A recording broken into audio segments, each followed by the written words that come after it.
안녕하세요. 그것이 알고 싶은 사람들입니다. 지난 여름 무더위 속에 3살 여자 어린이가 홀로 방 안에 방치돼 있다 숨진 사건이 발생했습니다. 사망 당시 해당 모녀는 아동학대 예방을 위한 사례 관리 가구였습니다. 그런데 아이가 숨진 지 2주가 넘도록 상담 내역엔 별 문제가 없다고 기록돼 있던 것으로 드러났습니다. 인천 남동구에 월세 30만원짜리 작은 집. 지난 7월 32살 미혼모 A씨는 38개월이 된 아이를 두고 혼자 남자친구를 만나러 나갔습니다. 사흘 뒤 돌아왔을 땐 이미 아이가 숨져 있었습니다. 앞서 A씨는 병원이 아닌 집에서 둘째 아이를 낳기도 했습니다.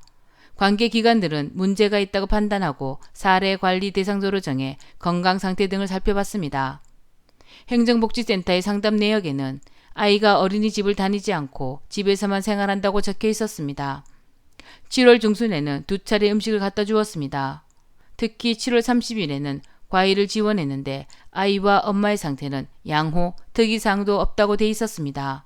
하지만 이때는 이미 아이가 숨진 지 일주일 정도 지난 시점이었습니다. A씨는 아이가 숨진 사실을 보름 동안 숨겼고 관계자들은 이 기간에 집을 2차례 방문했지만 이상한 점을 발견하지 못했습니다. 통장님은 과일을 현관문에다 걸어놓고 왔고 그 다음에 갔을 때 그 과일이 없었다고 했습니다. 그래서 아이가 먹었다고 생각했다고 합니다.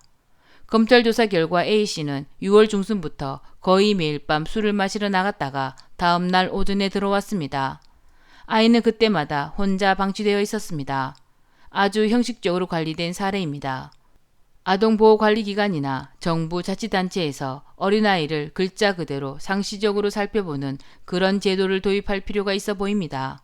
정부는 가정에서만 키우는 아이들의 경우 5살 때 전수조사하지만 숨진 아동은 나이가 어려 이 조사 대상에서도 빠졌다고 합니다. 더 이상 학대로 인해 숨지는 아이들이 생기지 않게 하는 방법은 무엇일까요? 아동학대를 근본적으로 예방할 방법은 정말 없는 것일까요? 그것이 알고 싶은 사람들이었습니다.